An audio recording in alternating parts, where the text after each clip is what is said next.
स्वागत है। आज हम रामायण की दुनिया में गहराई से उतर रहे हैं।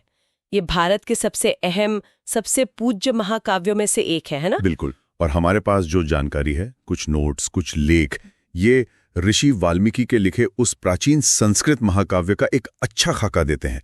लगभग 2500 साल पहले लिखा गया था ये। हाँ, तो आज का मकसद यही है कि इन स्रोतों के जरिए रामायण की जो मूल कहानी है, उसके जो मुख्य पात्र हैं, जो उसके केंद्रीय विचार हैं और उसका जो इतना जबरदस्त सांस्कृतिक असर रहा है, उसको थोड़ा समझें। चलिए शुरू करते हैं जी। और ये स्रोत साफ करते हैं कि कहानी का केंद्र भगवान राम है। विष्णु के अवतार माने जाते हैं वो, और उनकी पूरी यात्रा धर्म की स्थापना के लिए है, मतलब कर्तव्य और सही आचरण। अच्छा। आपके दिए एक लेख में ये बात भी थी कि कैसे धर्म यहाँ कोई सीधी साधी नियमावली नहीं है। अक्सर ये नैतिक दुविधाओं का एक जटिल जाल सा है जिससे पात्र गुजरते हैं। दिलचस्प। हाँ, और कहानी फिर अच्छाई बनाम बुराई, भक्ति, निष्ठा, त्याग, इन्हीं सब विषयों को इन्हीं जटिलताओं के साथ बुनती है। बिल्कुल। और पात्र तो कमाल के हैं। अयोध्या के राजकुमार राम, जिन्हें आपके नोट्स में मर्यादा पुरुषोत्तम कहा गया है। एकदम आदर्श पुरुष। सही। उनकी पत्नी सीता, पवित्रता और दृढ़ता का प्रतीक। उनके भाई लक्ष्मण, जिनकी निष्ठा तो मतलब कई लेखों में आदर्श भाईचारे का उदाहरण है। हाँ, अटूट निष्ठा। फिर हनुमान जी हैं, वानर देवता, शक्ति और राम भक्ति, उनका तो कोई जवाब ही नहीं।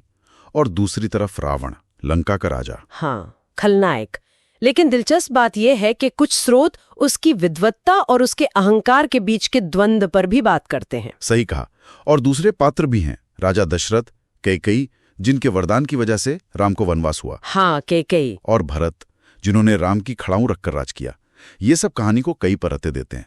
मतलब ये सिर्फ पात्र नहीं है, ये आदर्श भी दिखाते हैं ना। आदर्श राजा, आदर्श पत्नी, भाई, भक्त। बिल्कुल, ये आदर्श भूमिकाओं के प्रतीक भी हैं। और कहानी का जो बहाव है वो 7 कांडों में है, मतलब 7 पुस्तकें या अध्याय कह लीजिए। अच्छा, 7 हिस्सों में। जी। मुख्य घटनाओं में राम का वो 14 साल का वनवास है। सीता और लक्ष्मण भी साथ जाते हैं। फिर जंगल में रावण सीता का अपहरण कर लेता है। आपके नोट्स में हनुमान की लंका यात्रा पर खास जोर था। कैसे वो सीता को ढूंढते हैं, राम का संदेश देते हैं, उनकी बुद्धि और शक्ति का प्रदर्शन होता है वहां। हाँ, वो तो अद्भुत है। फिर वानर सेना समुद्र पर पुल बनाती है।